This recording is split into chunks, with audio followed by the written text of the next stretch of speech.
I don't know who needs to hear this. You might need to hear this. But I know what it's like to struggle.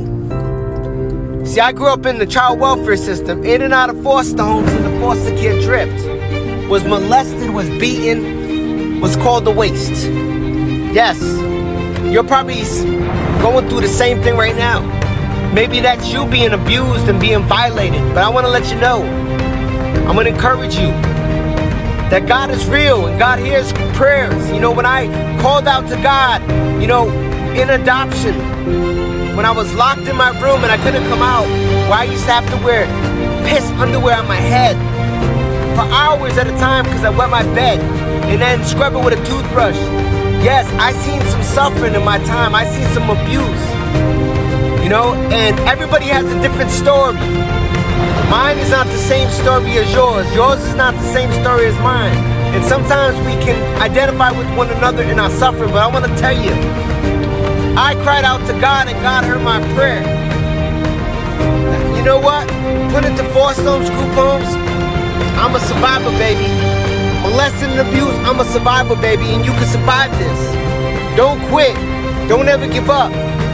You know, when I went to boot camp, I had this sense of desire, this sense of urge and motivation to be the best.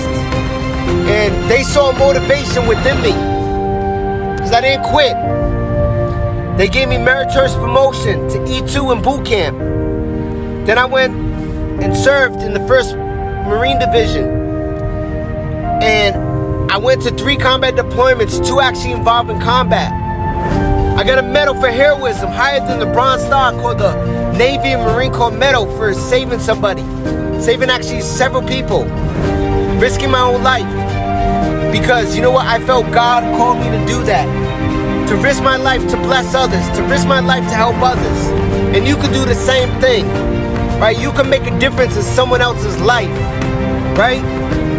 I got out the military, 2 different people on the streets at 2 different times, you know, were overdosed on drugs and heroin. And by the grace of God, I was able to save their lives because of the corpsman training that I got in the United States Navy. And then one guy, he collapsed from a massive heart attack in the YMCA. I was able to save his life using the combat skills that I've gotten, the first aid skills that I learned in the military. I got a master's degree, got a bachelor's degree, and now I'm learning how to be an investment specialist. Look, I'm not the smartest guy in the room. I have to work harder than others.